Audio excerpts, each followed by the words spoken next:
നേരെ നോക്കിയിരുന്നോളൂ. ഈ question സർക്കിൾസുമായി connect ചെയ്ത ക്വസ്റ്റ്യൻ ആണ്. നേരെ നോക്കിയിരുന്നോളൂ. വെരി സിമ്പിൾ ക്വസ്റ്റ്യൻ ആണ്. ഞാൻ നിങ്ങൾക്ക് പറഞ്ഞു തന്നു. ഇതുവരെ 8 ആണെങ്കിൽ 80 ആണെങ്കിൽ ഇവിടെ എന്തായിരിക്കും 8. ഇതുവരെ 04 ആണെങ്കിൽ ഇവിടെ എന്തായിരിക്കും 4. ഇത് എന്തെങ്കിലും ബുദ്ധിമുട്ടുണ്ടോ? ഇത് നിങ്ങൾക്ക് ഒരു ബുദ്ധിമുട്ടുമില്ല.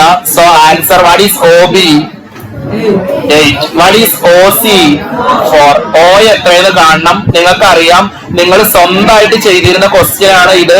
സർക്കിൾസ് എന്ന് പറഞ്ഞ ചാപ്റ്ററിൽ ഒരു ഇക്വേഷൻ ഉണ്ടായിരുന്നു. എന്താണ് ഇക്വേഷൻ?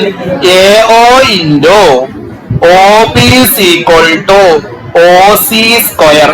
ഈ ഇക്വേഷൻ കഴിഞ്ഞ ദിവസം ഞങ്ങൾക്ക് വീണ്ടും എടുത്തു തന്നിരുന്നു. എന്താണ് AO? AO എന്നുള്ളടത്ത് എന്താ എഴുതണം? AO. What is OB? 8. What is OC square? 16. 4 square നമ്മൾ 16 അല്ലേ? So what is AO? 16 by 8. What is 16 by 8? 2. ഇത്രയും സിമ്പിൾ ആണ്. ഇത് 2 കിട്ടും. അങ്ങനെയാണെങ്കിൽ OA 2 ആയിരിക്കും. ബുദ്ധിയുള്ള ആൾക്കാർ പറഞ്ഞ what is A? What is A? -20. എന്തുകൊണ്ട് മൈനസ് ആയി? 0ക്ക് ലെഫ്റ്റ് സൈഡിൽ മൈനസ് ആയിരിക്കും വരിക.